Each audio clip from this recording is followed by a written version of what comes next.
is so funny about food? We were on the plane. Minuterie. I am the one who knocks. When you have to shoot, shoot, don't talk. C'est fini, oui. C'est fini, ouais.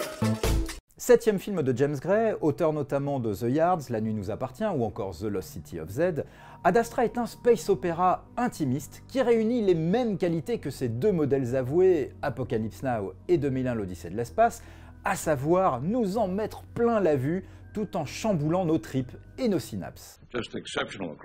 L'intrigue, qui se déroule dans un futur proche, suit l'odyssée de l'astronaute Roy McBride, chargé par son administration de retrouver son père Clifford, un scientifique égaré 16 ans plus tôt du côté de Neptune, alors qu'il effectuait une mission de recherche sur l'existence extraterrestre. Car le temps presse, le système solaire est perturbé par des surcharges électriques dévastatrices qui menacent la Terre et proviennent mystérieusement de l'endroit même où la station de Clifford McBride a cessé d'émettre.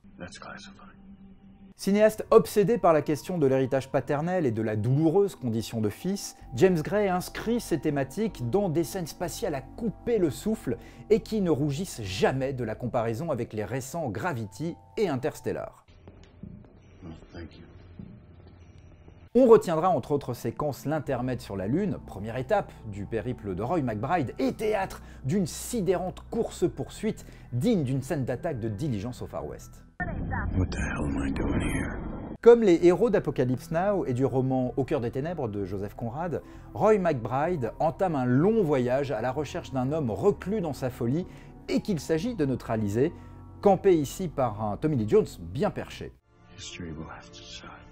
Une mission cruciale pour un astronaute au bout du rouleau, hanté par l'absence du père, et qui recherche lui aussi un sens à son existence. Atmosphérique comme du Kubrick, cérébral comme du Tarkovsky, mais aussi à l'occasion mouvementé comme du Michael Bay, Ad Astra nous laisse en apesanteur par la beauté de ses images et aussi l'intensité mélancolique de Brad Pitt, son principal atout, qui décidément vieillit de mieux en mieux, film après film. Well, so far, sir. Salaud.